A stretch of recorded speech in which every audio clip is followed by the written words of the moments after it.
Good evening. My name is Leland Von String, and I'll be your host this evening. Tonight we have a great presentation for you on tax liens. Our guest speaker tonight is Dr. Marijo Wilson. Marijo earned her PhD in microbiology from the University of Kentucky in 1984, but over the last 3 decades she has focused most of her attention on real estate and tax lien investing, and throughout the years she has purchased tax liens in several states. Besides investing in tax liens, Marijo also teaches a live 3-day course on tax liens for the Rich Dad Corporation and also offers private mentoring for her students. She's affectionately referred to as Dr. Tax Lien, and we're very fortunate to have her with us tonight to share her tax lien knowledge with us. So let's bring her in and get started. How are you doing, Marijo? I'm doing fantastic, Leland. Thank you so much. Oh, you're welcome. We're so glad you can make it with us tonight. I'm excited to be here. We have got great information for you, and we're going to roll through this pretty quickly this evening, and we really want you to take some notes, so make sure you get out a piece of paper and a pen and follow along with this, because this is some great, exciting stuff. We're going to be talking about tax sale success this evening and how you can begin to implement some of these strategies in your own portfolio. We are again sponsored by Cashflow Institute with Leland, and I appreciate the opportunity to talk with you this evening about this great opportunity. Again, a little bit more about me. I've been investing for over 30 years. I have my bachelor's degree from Western Illinois University, my master's and PhD from Kansas State, and I did postdoctoral research at the University of Idaho. I got my certification to teach high school, and all the way through my degree programs, I kept asking the question, now can I get a job? And every time I get another degree, they'd say, well, no, there's a glut of PhDs on the market out there. You can't get a job. And so I spent all these years trying to figure out how to get a job, only to get my first position at the University of Kentucky in the Department of Entomology, the College of Agriculture. And very shortly after I got that position, I started figuring out that I really didn't want a job after all. So I went into business for myself, started a pest control company, and owned 3 franchises. I also ran my pest control company in Lexington, Kentucky, Louisville, and Cincinnati, and grew that business from ground zero to grossing over $1 million a year, and have a lot of business acumen, as well as at the same time was investing in real estate to grow that portfolio. About the last 10 years, I've been an international mentor and trainer, and I absolutely love what I do, and I'm excited to be able to share this information with you. What I'd like to do is talk a little bit about how our money grows, and then we'll get more into the tax sales and how it figures in with this. But a lot of folks are unfamiliar with this simple rule. It's called the Rule of 72, and it's also known as the magic of compound interest.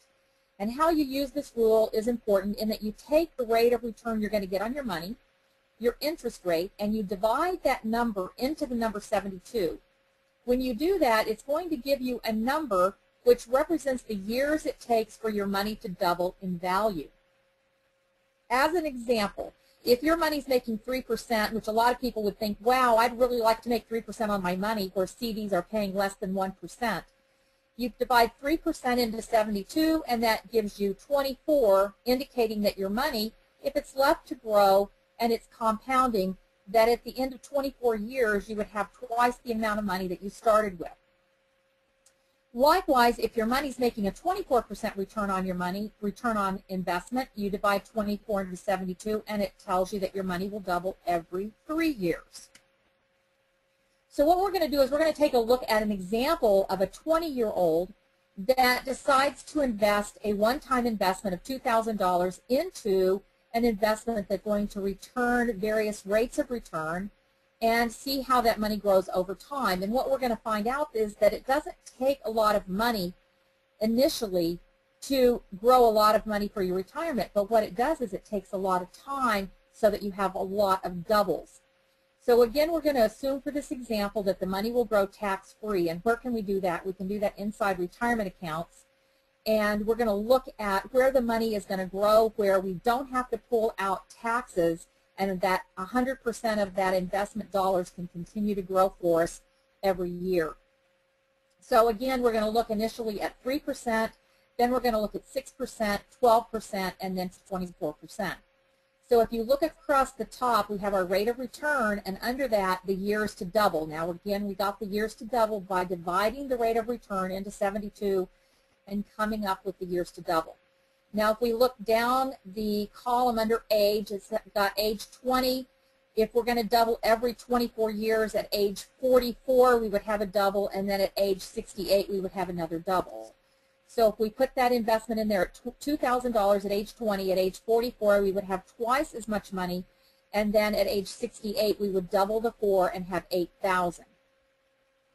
Now, if we double our return on investment to 6% instead of 3%, you can see with that $2,000, we're going to double it at age 32, again at 44, again at 56, and once again at 68. So we have some extra doubles in between there, which results in a total investment dollars growth at age 68 of $32,000, which is not real exciting even at that point. Now let's go and look at 12% rate of return. Our money is now going to double every 6 years. Our money doubling every 6 years results in over $500,000. So again, we just had a one-time investment of $2,000, but we had a lot more doubles. Notice that when we double from age 62 to age 68, we're making over $250,000 with that double, where when we doubled it between age 20 and 26, we just went from $2,000 to $4,000. So having a long period of time is really important when we're growing our money. However, most of us don't get started when we're 20 years old, and we don't get started when we're 30 years old, and we might not even get started when we're 40 years old because we're having a family, we're raising kids, we're getting them through college, and finally we get the kids through college and we go, phew, now we need to start thinking about us, and we don't have very much time to get our retirement funds to a point where we can retire, because remember, retirement is not an age, is it? It's really a financial state of well-being where you've got all of your expenses covered. And so we need to have even more emphasis on getting a better rate of return when we have a shorter period of time in which to grow that money. But we have this idea that the higher the rate of return, the higher the risk that we're going to be in. And so as we get older, we feel that we have less time, therefore we have to make sure we're very conservative so we don't lose the small amount of money that we've been able to accumulate. And so we become so conservative that we don't take advantage of a better rate of return, and we don't have the years to work for us. So if we now look at a 24% rate of return, what do you think that would be? We've got a bunch of question marks down there. Those of you who are very analytical might be trying to already figure out what that number is going to be all the way at the end there by age 68 at a 24% return, meaning our money doubles every 3 years. If we fill that in, it's over $131 million. And again, that's a one-time investment of $2,000, but we're getting a great rate of return on our money, and that's compounding for us. The important thing is, what if we're only half right? And the other thing you may be asking is, well, exactly where can you get that kind of rate of return? That's what the topic of our seminar is this evening, is talking about where we can get some of these better rates of return with low risk. And again, low risk not meaning no risk, but we want you to learn how to do this so that you can grow these retirement accounts as well as other accounts to the level that you need them to be. So again, we want to be able to invest this money into individual retirement accounts or other retirement programs. There's a couple of ways we can do that. The original way of doing it was through a program called a traditional IRA. The traditional IRA would allow retirement contributions to grow tax deferred, so that way we didn't have to pull money out every year to pay the taxes, and all of our capital could grow for us until you begin to withdraw that money. So it potentially speeds the growth of our investments. Eligible investors could also take an income tax deduction on their IRA contributions. So in other words, a lot of times CPAs would encourage you to only use a traditional IRA because you got the deductibility of the money that went into that account. So it was pre-tax dollars on your traditional IRA. On the other hand, a Roth IRA offers tax-free growth also because the contributions that you put into your IRA account are made with money that has already been taxed, and so it's after tax dollars, therefore there's no income tax deduction, but your contributions can be withdrawn without tax or penalty less your earnings. So the earnings remain in there, but you can withdraw your contributions without tax or penalty from your Roth IRA after the money's been in there for 5 years. A lot of people were unable to have a Roth IRA because they made too much money. So we have an adjusted gross income phase-out range on our Roth IRA. And just to give you an idea, in 2013, that amount was $112,000 to $127,000 for single individuals, or married was $178,000 to $188,000. In 2014, those slid up just a little bit on that scale, but here's the important point. Look at the asterisk down at the bottom. Since 2010 tax year, there's no income limits for taxpayers who wish to convert a traditional IRA to a Roth. So you may want to consider converting your traditional to a Roth, and we can see why, because our money can grow tax-free and we're not going to have tax implications when we pull it out.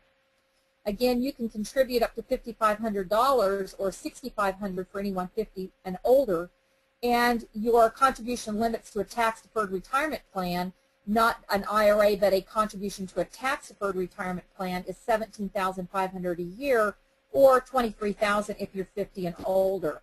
So if we go back here and we look at this return then, if you're investing in a traditional IRA, you would not pay taxes on that $2,000 that went in because you got a deductibility. But now as that money grows, let's say we were able to get 24% on our money, as you are forced now to pull money out at age 70 and a half, you would now pay taxes on $131 million instead of the $2,000. If, on the other hand, this money had been in a Roth IRA, you would have paid taxes on the $2,000, but that $131 million would be tax-free forever.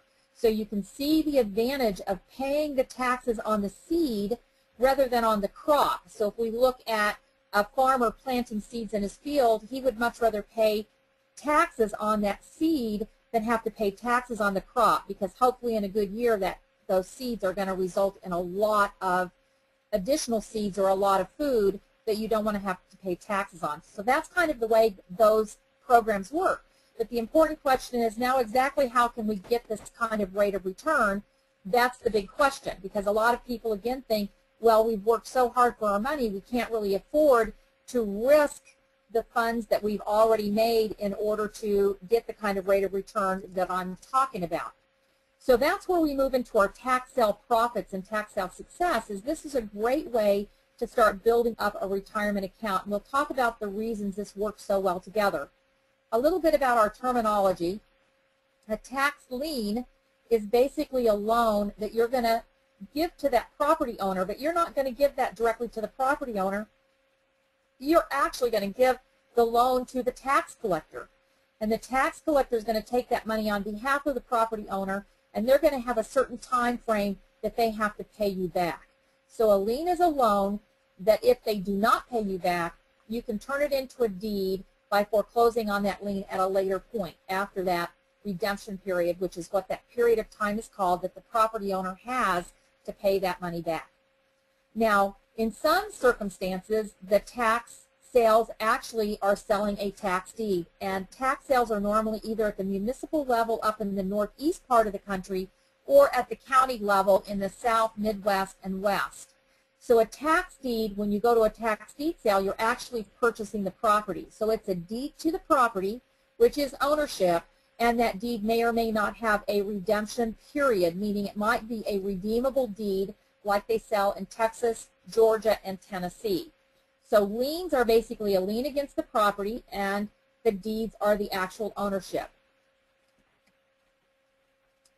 So why are they sold? They're sold because the taxing jurisdiction heavily depends on the income coming in from property taxes to pay for the essential services that are provided by the county, such as schools, fire, police protection, and that sort of thing. When these property taxes remain unpaid, then the county has to have a way to encourage taxpayers to pay that money, or to be able to have cash flow coming in by selling liens or deeds to have that money coming in so that they can pay for the essential services that the county provides to the people living there. So when the taxes remain unpaid, either the tax lien certificates are sold, or the taxing jurisdiction may elect to hold the tax liens for the redemption period, and then the county itself forecloses on the tax liens and sells the deeds to the property. So they have an option of how they're going to do that, and that option is normally going to be defined in the state statutes within the state constitution or the state laws as to how delinquent taxes have to be handled. So if we take a look at what our tax lien states and what our tax deed states, I have a color-coded map here of the United States. The tax deed states are in red, the tax lien states are in blue, the redeemable deed states are in yellow, and then we've got what we call hybrid states, which really only Florida really truly acts as a hybrid state, although you will find some information on the internet when you try to do some research to find that they might say, for example, that Nevada is a hybrid state. In fact, Nevada has liens and deeds, but the liens are on special assessments and the deeds are on real estate property taxes. So the only one that really works truly like a hybrid state is the state of Florida. So if we take a look at a few rates of return that we can get from some of these various states, we can see that Tennessee gives us a 10% return. So again, our money would double every 7 years if we were investing in a tax deed in Tennessee that happened to redeem and give us a 10% return on our money. The other thing to note here is you can see that we've got a fairly even division of tax lien states and tax deed states. And I also want to make a note that in the case of tax lien and tax deed states, they're called that because that's what they're selling. That might sound a little bit goofy for me to say that, but tax lien states are called that because they sell tax liens. And tax deed states are called tax deed states because they sell tax deeds. Now you might think, well, that's pretty self-explanatory. However, the other thing to note is that all states do have tax liens. So if you don't pay your property taxes, for example, in Missouri where they sell tax deeds, there's still going to be a tax lien against your property. So all states have tax liens. It's just that not all states sell tax liens. Again, that goes back to the state statutes and how they handle their delinquent taxes. If we look at Arizona liens, they start out at 16%. Florida liens at 18%. Iowa liens at 24%. So you were asking, where can we get 24% on our money? You can buy Iowa tax liens and get 24% on your money. Illinois liens, you can make 36% on your liens in Illinois. And again, these are mandated by the state statutes. You either get that percent rate of return or you get the property. Now, some of these states have what's called a bid down interest rate auction process, which we're not going to go into this evening. So that's the starting point, and you may have to bid that interest rate down to be the successful bidder on that tax sale. Now in Texas, that happens to be a state that a lot of investors like to invest in because Texas has redeemable deeds at 50% per year. And that's again assuming that you're buying tax deeds on non-homestead properties and that they redeem, which means that you would make 25% on your money every 6 months. So in 1 year, you could get a 50% return on your money in Texas. If the property does not redeem, you should make much more money than even the 50%. So we have a lot of options for investing in tax liens and deeds. Most of the time, the tax lien sales occur once a year. So delinquent tax sales are generally once a year. We do have an advantage in Texas and Georgia that they have tax sales every single month. So how exactly are these liens or deeds sold? The tax deeds are sold to the highest bidder, so it's not very much different than going to a foreclosure auction where the auctioneer starts the bidding process and then the various investors are going to bid against one another until the bidding stops and the highest bidder receives the deed to the property. These tax deed auctions may be live auctions where you go and participate and you lift up your bidder number or you call out loud that you're bidding. They could be an online auction or it could be a sealed bid where you just put your highest and best bid in and you submit your bid, and if you happen to be the highest bidder, then you would win the property. Now, tax liens have a number of various types of bidding methods that are used One of them, which is one of the most common, is called a bid down interest rate, where you start at a high interest rate and you bid down the amount of interest. So, for example, in the state of Florida, the auctioneer would open the bidding on a particular parcel at 18%. Now, in Florida, you can bid down by 0.25% increments. So somebody else might say 17.5, and someone might say 17.25. Somebody might say 10 3/4, and somebody else might say 9.25, and they bid it down maybe even to 0.25%. And so they're going to bid that down until no one bids any lower, and then the person that's willing to give that loan to the property owner at the lowest interest rate is the one that wins the tax lien certificate. This actually helps the property owner, because if you bid the interest rate down to a lower percent, that percent is passed on to that property owner, and when they come in to pay their taxes, they only have to pay that lower amount. So there's a lot of other types of bid processes in other states, such as high bid, lottery, round robin, and others.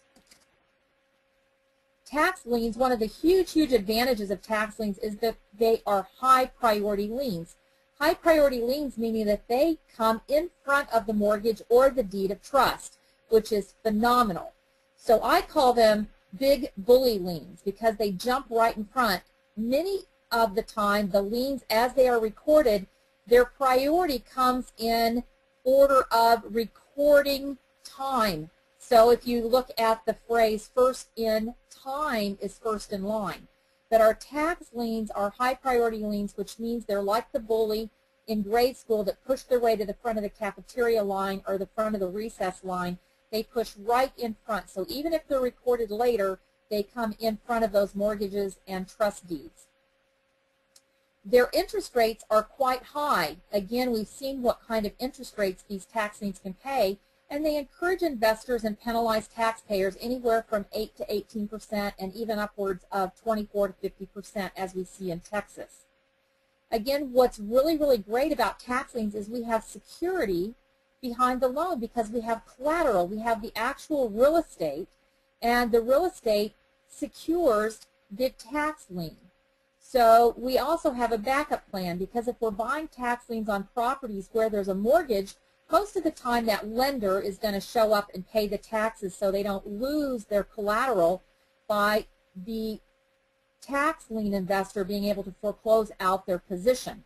So we have a very high security, and our tax lien may only be 1 to 2% of the total value of that property. Now, even if we pay 2 or 3 years of subsequent taxes, we may be at only 5 to 10%, and that's why you've heard the phrase getting properties for pennies on the dollar, because when we buy a tax lien and we're able to convert that into ownership and get the deed, then we really have been able to get properties for pennies on the dollar.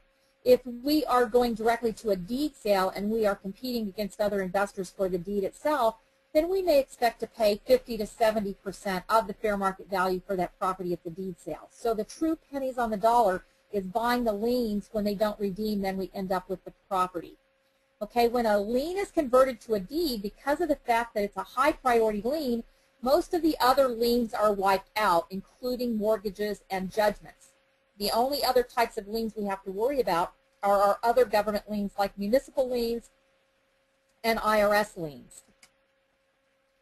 Here is the main disadvantage of tax liens. They're not very liquid. They're not very liquid. There's not a secondary market for selling tax lien certificates like discount notes and mortgages. In some states, the redemption period is up to 4 years. So if you buy a tax lien certificate in Wyoming, for example, you might have to sit there and have your money non-liquid in that tax lien certificate for up to 4 years before you can even begin the foreclosure process.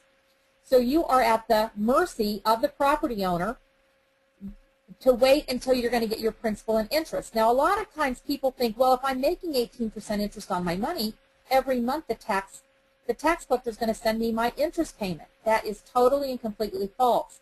The only time you get any return whatsoever on your tax lien certificate is when that property owner goes into the tax collector and they pay their delinquent tax bill. At the time they pay the delinquent tax bill, then you as the tax lien certificate holder are going to get your money back plus the interest that has accumulated during the time period that it's remained outstanding. The really cool thing, though, is that if you're not paid back, you can foreclose on that lien and obtain ownership to the property. In other words, turning the lien into a deed. They're not very liquid. That is the main downside. So we have a lot of upside potential, and we have just a little bit of a downside in the fact that they're not very liquid. So that's where this comes into the perfect union of tax liens and retirement accounts. Because if your money is in a retirement account, it's long-term money that's not accessible anyway.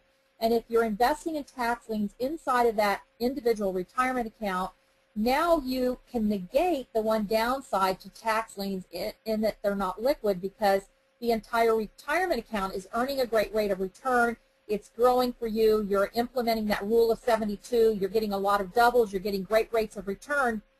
And now the fact that the tax liens are not liquid doesn't really matter because it's long-term money anyway. So it really is a perfect union between two concepts, and it eliminates the main disadvantage of the fact that it's not liquid. So let's just take a look at a step-by-step process. Again, what's going to happen before the tax sale is that delinquent taxes will be advertised in a local newspaper. So instead of ignoring those the next time you see it in the newspaper, you might want to pay attention. Normally it's going to be in a local newspaper of general circulation, and the taxes that are delinquent will be in there. And that's another way of notifying the owner in case they've moved or they didn't get their notice, and that way they can still go in and pay them. So even after the tax notice comes out in the newspaper, the property owners still have an opportunity to go in to the tax collector and pay their taxes before that lien is sold.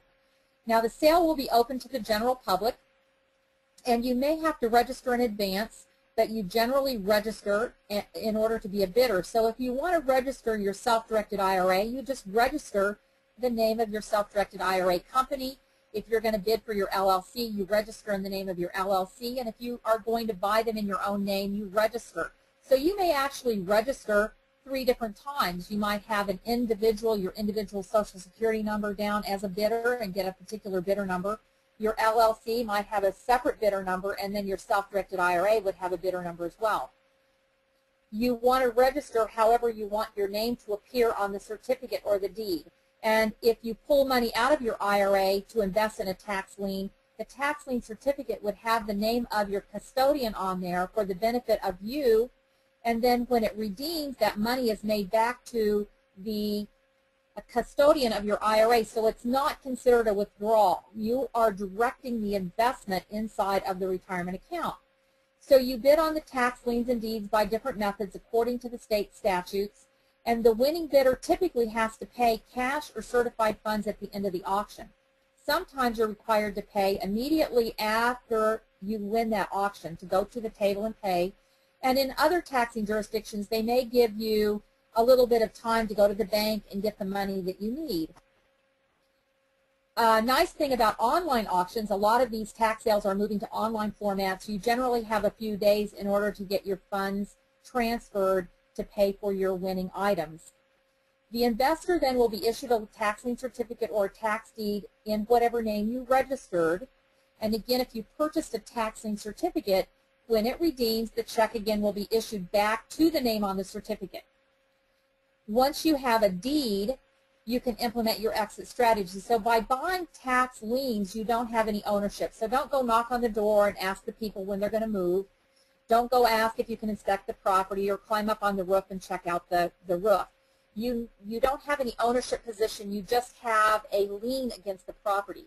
Once you've turned that lien into a deed, now you can start implementing exit strategies, whether you want to do a lease option, whether you want to wholesale it and not really do anything to it, whether you want to lease it to someone for cash flow and maintain that in your portfolio. That would be totally up to you once you've gotten the deed to the property. Okay, any IRA bills, any bills that come due on that property that you're holding within your individual retirement account are paid from your IRA account, and any income goes directly back into your IRA account. So this is an example of a property that a tax lien certificate was purchased on in the state of Iowa. This was in Dallas County, and it's remained outstanding for the full 1 year and 9 months, which is the redemption period. And when the investor sent notice to the property owner that they were going to begin the foreclosure process on this house, then the tax lien got paid, and the investor was quite disappointed to only make 24% on their money. Imagine, they were disappointed to make 24% on their money. That means money was doubling every 3 years, but they would have rather owned the house, because owning the house would have given them a much higher rate of return on their investment than the 24%. This little house was in Fort Wayne, Indiana, and the tax lien cost $2,200, and it went through the 1-year redemption period in Indiana, and it was not redeemed, and the investor received the deed to this property free and clear of all other liens. This is, again, an example of when you get a property for pennies on the dollar. And this little house is 2-bedroom, 1-bath, rents out for about $450 a month. And again, that rent goes back into the individual retirement account tax-free. This is another example in Fort Wayne, Indiana. A $1,600 lien was not redeemed. The investor received the deed to the property free and clear of liens. Again, when this happens, I call it a grand slam home run. Again, pennies on the dollar, rents again for about $400 to $450, and just nice little cracker box houses that bring in cash. And again, it doesn't take very many months of $400 to $450 to pay back that $1,600 lien. And then all that money continues to flow into the retirement account tax-free. Every year, larger and larger numbers of taxing jurisdictions are moving to online auctions. So no matter what part of the country you're in, you can take advantage of investing in tax liens and deeds. Even if you are outside of the United States, you can set up entities, legal entities, LLCs, to be able to invest in the American tax lien and deed system. Even one of the Rich Dad advisors that is on the advisory board talks about tax-free wealth, how to build massive wealth by permanently lowering your taxes. In Chapter 17, he talks about assets that work well in government-qualified plans, and the number 1 on the list is tax liens, as well as loaning out your money on hard money loans, stock trading, and gold and silver bullion. But tax liens is one of the best ways to increase your retirement accounts. Again, we've got more information coming to you in 4 CD set here. It talks about the Rule of 72, tax liens and deeds, tax sale bidding strategies, and advanced money-making strategies associated with tax sale success. This normally retails for $149. I'm the person that will go through this with you. Again, we've got 4 CDs. They can be downloaded on the internet. We go through all that information for you. Mary Wright from Las Vegas, Nevada says, thank you for sharing your expertise and insight with us during the course. Your presentations were clear and very, very useful. I'm pleased to inform you that I was a successful bidder on 4 excellent properties. I had another lady in Maryland who bought her first tax lien. In fact, her husband was laughing at her as she was doing her due diligence and said, you're never going to make any money doing this stuff. And she was able to foreclose on her first tax lien, and she only made $67,000 on that deal. Another person, Lisa Sabatino in Philadelphia, says, I did it, I did it, I did it. Just a note to let you know I'm a proud owner of a tax lien certificate. The one I was researching was paid for, so I researched another one and bought it. Thank you, thank you, thank you. I can't thank you enough for the confidence and encouragement. Peace be with you. We purchased a house at a tax deed sale in Tarrant County, Texas for $6,000 and sold it to our tenant buyer for $15,000. The tenant buyer paid cash. We were also able to separate off the gas and oil rights and continue to hold those after the sale of the property. Your system really works and has changed our lives dramatically. Those folks are in Phoenix, Arizona. So again, we're not going to charge you our full retail value on tax sale success. You're going to have an opportunity to get the complete 4 CD set on tax sale success, regularly $149. But we're also going to include a 45-minute personal coaching session with me, which is normally $250. You're going to get that included, as well as an article on the definitive guide to property selection. The total value is $428, and through Sunday you're going to be able to get that for just an investment of $89. The product will be available for download, and you can contact me through my website to schedule the coaching session. You do have a 30-day money-back guarantee, so this is a no-risk situation for you to take advantage of this. Again, tax liens and deeds are a perfect way to build up those retirement accounts as well as accounts outside. Just recognize the fact we've got a lot of advantages, but we have the fact that they're non-liquid. The Cash Flow Institute, the next time you contact Leland, make sure you thank him for sponsoring this training event. Again, my name is Dr. Marijo Wilson. I've been your instructor this evening. You can contact me at drmarijo@drtaxlien.com. You can also text me. Please text me first at 941-799-1552 to set up your coaching call, or contact me through my website at drtaxlien.com. Leland? Yeah, Mary Jo, that was a great presentation. And I got to tell you, I've listened to the CDs. They are outstanding. And your offer for our students is amazing. It's regularly priced at $149, and through this Sunday, you're offering it for $89. It's a great deal. We have it set up for instant download, so you can go online and order, and you'll receive the links back to the training series. We'll have that on our website. We'll send it out in emails, so everybody will have time to take advantage of that special. But Mary Jo, outstanding presentation, great information. We appreciate you taking the time to be with us, and look forward to talking to you soon. Thank you, Leland. Thank you, and thank everyone for joining us tonight. Thank you. Good night.